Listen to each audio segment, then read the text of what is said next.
Expectations ఎలా ఉన్నాయి? Expectations అంటే రీసెంట్గా ఆ సాంగ్ అయితే నేను చాలా ఇంప్రెస్ అయ్యాను. చిక్రీ చిక్రీ సాంగ్ యాక్చువల్గా మా సిస్టర్ డాటర్ కూడా దానికి రీల్స్ కూడా చేశారు. చాలా ఇంప్రెస్ అయ్యాను మా సాంగ్ అయితే. I expect this would be a super hit movie and ఆ సాంగ్ ఒకటి హైలైట్ అయిందని నేను అనుకుంటాను. నాకు అంతవరకు అయితే ఐడియా ఉంది. సో ఓకే, అంటే movie vibes Ram Charan body కావచ్చు, బీజిఎం కావచ్చు, రిలీజ్ చేసిన ట్రైలర్ ఏఆర్ రెహమాన్ ఎలా అనిపించాయి వైబ్స్? మ్యూజిక్ అయితే చాలా ఇంప్రెసివ్గా ఉంది. మేము చాలా ఎంజాయ్ చేసాం అనుకుంటున్నాము.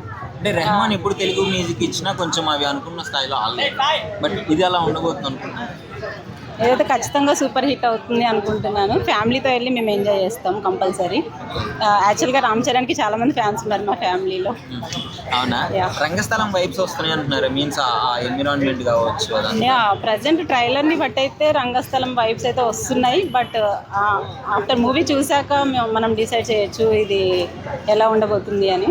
మేమైతే చాలా ఎక్సైటెడ్గా ఉన్నాం. జాన్వీ కపూర్ సెట్ అయ్యారా? For me not complete suitable for this. ఒకవేళ ఎవరైతే బాగుంటుంది, మీరు రామ్ చరణ్ ఫ్యాన్ అన్నారు కాబట్టి మైట్ బి ఎలా ఎవరు సూట్ అయితే బాగుంటుంది? Like Samantha, I like Kajal. So Kajal and Ram Charan జోడీ super. I'm expecting. Thank you.